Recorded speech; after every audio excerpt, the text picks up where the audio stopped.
ఈరోజు రకరకాల అంశాలు మన ముందుకు వస్తున్నాయి. వార్తాపత్రికలలో కథనాలు కూడా వస్తున్నాయి. అందులో ప్రధానంగా మన లోకల్ బాడీకి సంబంధించిన స్థానిక సంస్థలకు సంబంధించినటువంటి ఎన్నికలు నిర్వహించడానికి ప్రభుత్వం ప్రయత్నాలు ప్రారంభించిందన్నట్టుగా గ్రామాలలో మరి ఎన్నికలకు సంబంధించి నిర్వహణ ఏర్పాట్లు చేయడానికి సిద్ధమవుతున్నటువంటి విషయాన్ని కూడా మనం అన్ని చోట్ల అన్ని వార్తాపత్రికలలో చూడడం జరిగింది. మరి వాళ్ళ స్థానిక సంస్థల ఎన్నికలు పెడుతుంది ప్రభుత్వం అంటే ప్రధానమైనటువంటి డిమాండ్గా ఉన్నటువంటి బీసీలకు సంబంధించిన అంశం ఏదైతే ఉందో దాన్ని స్పష్టత ఇవ్వకుండా కాంగ్రెస్ ప్రభుత్వం ముందుకెళ్ళడానికి వీల్లేదని చెప్పి ఇప్పటి వరకు బీసీ సంఘాలకు సంబంధించినటువంటి ప్రతినిధులందరం కూడా కూర్చొని చర్చించడం జరిగింది. మరి కాంగ్రెస్ పార్టీ కామారెడ్డిలో డిక్లరేషన్ ఇచ్చింది. ఏమని? బీసీలకు సంబంధించినటువంటి అనేక అంశాలతో పాటు స్థానిక సంస్థల్లో 42% బీసీలకు రిజర్వేషన్ ఇస్తామని చెప్పడం జరిగింది. మరి 42% అనేటటువంటిది ఏ ప్రాతిపదికన కాంగ్రెస్ పార్టీ అనుకున్నదన్న విషయం ఇప్పటి వరకు స్పష్టత లేదు.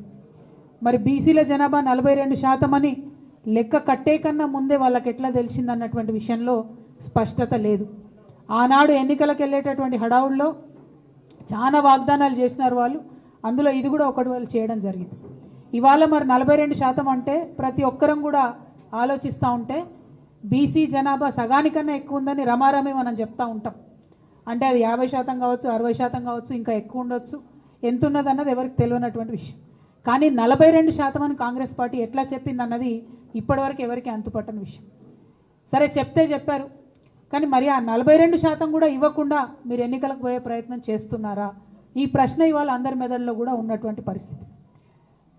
మేము తెలంగాణ జాగృతి నుండి గత సంవత్సర కాలంగా బీసీలకు సంబంధించినటువంటి అనేక అంశాలను ముందుకు తీసుకొని వెళ్తూ ఉన్నాం. అసెంబ్లీలో పూలే విగ్రహాన్ని పెట్టాలనేటటువంటి డిమాండ్ని మేము తీసుకున్నాం. అదేవిధంగా 20,000 కోట్లు బీసీలకు బడ్జెట్ ఇస్తామని చెప్పారు. మరి 3 సార్లు అసెంబ్లీ జరిగింది, బీసీలకు మాత్రం 20,000 కోట్లు పెట్టలేదు. మరి ఇప్పుడు స్థానిక సంస్థలు దగ్గరికి వచ్చినాయి, 42% ఇస్తా అన్నది ఇవ్వకుండా ముందుకు వెళ్ళే ప్రయత్నం మాకు అర్థమవుతూ ఉన్నది. కాబట్టి ఇవాళ ప్రశ్నిస్తూ ఉన్నాం, మీరు ఎట్టి పరిస్థితుల్లో కూడా మీరు చెప్పినట్టుగా 42% ఇవ్వకుండా ముందుకు వెళ్ళే ప్రసక్తే లేదు. మిమ్మల్ని మేము వెళ్ళనీయం.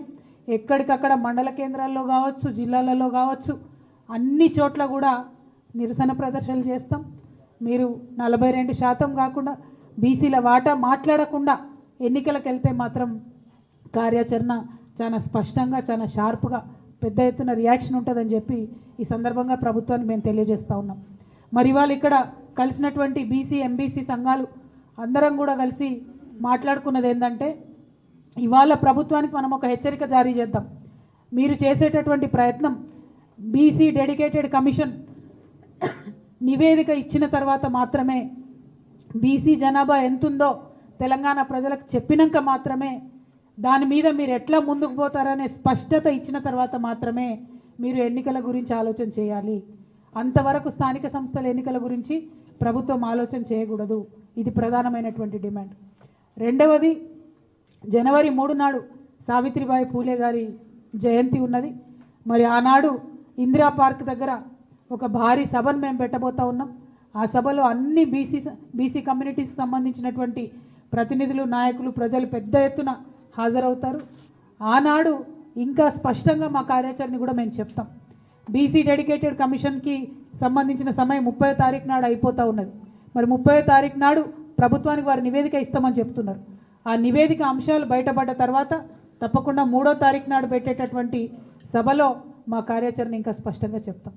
ఇవాళ భారతీయ జనతా పార్టీకి కూడా మేము డిమాండ్ చేస్తూ ఉన్నాం, మీరు